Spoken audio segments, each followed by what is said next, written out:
spectrum. I would say I am a gentleman that has an affinity for fashion, and I'm gay. That's how I would describe myself. Okay, and you were recently in LA Pride, which I heard was your first Pride ever. Yes. How was that experience? It was incredible. You know, I was driving through West Hollywood on this giant sparkly rainbow float. I was in heels, booty shorts that were sparkly, a huge tuxedo jacket. I had, everything that AC Moore had to offer stuffed into my weave. And it was incredible. 500,000 people screaming for you just for being out there and for being proud of yourself and proud of the community. And, I was never somebody that was super proud of the things that I was born with. I was more interested in becoming something else, becoming an Olympian, becoming a designer, becoming an author. Those things were more important to me growing up, so I never really celebrated Pride. And, having my first Pride be riding atop the Grand Marshal float in one of the gayest cities in America, that'll open your eyes really fast. And for me, it's important for me to stand up and say, yes, I'm part of the community, and I'm trying to do amazing things with my life, and I hope everyone in this community is doing the same as I am. This Macy's Pride Tour that you're sort of on, is this sort of a foreshadowing of maybe you're dabbling into fashion at some point? Absolutely. I have a small line on edressme.com, and it's 6 women's looks, or drag queens looks for now. And I'll do a holiday collection as well. But, I've been obsessed with fashion for as long as I can remember, and I think it's a very solid choice for me to make. I have an eye. I travel the world. I see what's fashionable everywhere, not just in my city. And, I love making the world look or at least feel beautiful through my performances, and fashion is an art form, so it's just one way for me to express myself.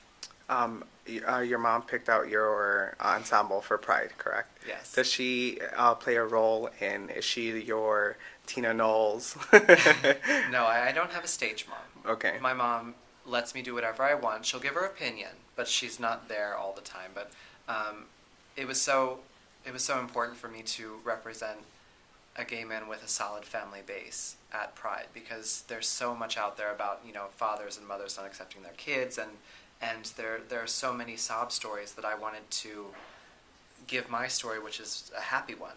My family has always accepted and loved me no matter what. And I was there representing my mom, so it was only fitting that she picked out my outfit. And she picked a pretty good outfit. I mean, it was Jill Sander, and it was good with a little Rick Owens wedge, and she did well.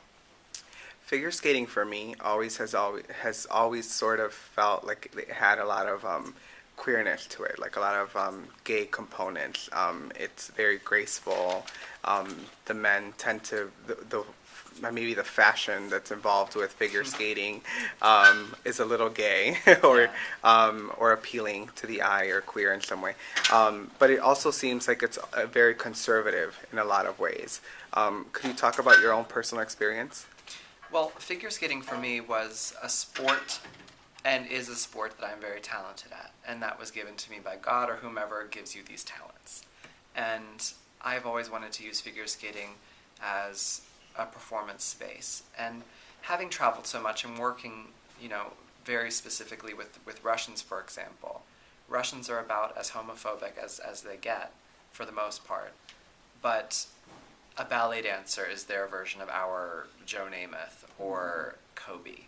I mean, Mikhail Baryshnikov was the picture and the image of what a man is, and they bring a lot of that and the pageantry and the performance into figure skating. And the Russians dominating it for so long obviously rubbed off on the Americans, and the Americans also went sparkly and over the top and theatrical. And I'd say figure skating isn't as gay as people think it is. It's just, in America, we have the presumption that if you're artistic, if you know how to move to music, if you can perform, then you must be gay. That's a very American trait. And for me, all I wanted to do was skate, to win, to compete. I mean, figure skating is everything. It has both performance and technical ability, so it's the most incredible sport. In terms of pioneers, I mean, I think that you're paving the way for a lot of people, a lot of figure skaters, just a lot of athletes, I would say. What is something, or someone, I should say, like Rudy Galindo? Like, what does that mean to you? Like, what he did to pave the way for other openly gay figure skaters, athletes? Well, what Rudy did was wonderful. In his career, he wasn't out. He was kind of pressured out by media, somebody that found out after he'd won his national title and his world medal. There have been many closeted skaters because, in general, it's still older people that are judging us. It's still people that may not understand a younger person. And when you consider that there were men and women that were in their 60s judging me during the Olympics, who is outrageous and is kind of the gaga of skating. I mean, that's what I've been called anyway. It kind of creates this whole weird dynamic where you want to please the judges and everything. But for me, I've always looked at myself as my biggest inspiration, my biggest warrior, my biggest threat to being successful. I didn't really look at the people that paved the way for me because my life and my story is completely different than anyone else's. I had to work very hard for everything that I've achieved. I've had to I remember when I was young, I read a story about a little girl during the Holocaust, and because she was Jewish, her father said to her, "You have to be 10 times better at everything to get the same amount as anybody else because you're different." And that, not because she's Jewish or the Holocaust or whatever, but that really resonated with me. So for me, I had to be 10 times better technically, 10 times better artistically than everyone else I was competing against, so that I would be thought of as equal, and in that way also I could do exactly what I wanted to. So you have to be able to walk the walk if you're going to talk the talk, that kind of thing. And you're taking time off this season, but you'll be back in 2012? Yes. What can we expect?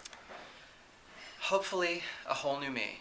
A whole new me on the ice, newly refreshed and artistic. And in sports, it's very different than just a regular performer. Lady Gaga can wait a year before putting out a new album. Madonna can wait 5 years before putting out a new album. To be a skater, you have to remain competitive and compete every year and refresh every year. So I'm hoping that these 2 years that I've taken off since the Olympics will help turn me into something else, turn me into something refreshed and rejuvenated and new and fresh in figure skating. That's what I'm hoping that this will do. New costumes, still sparkly, still outrageous, still me, but better than ever.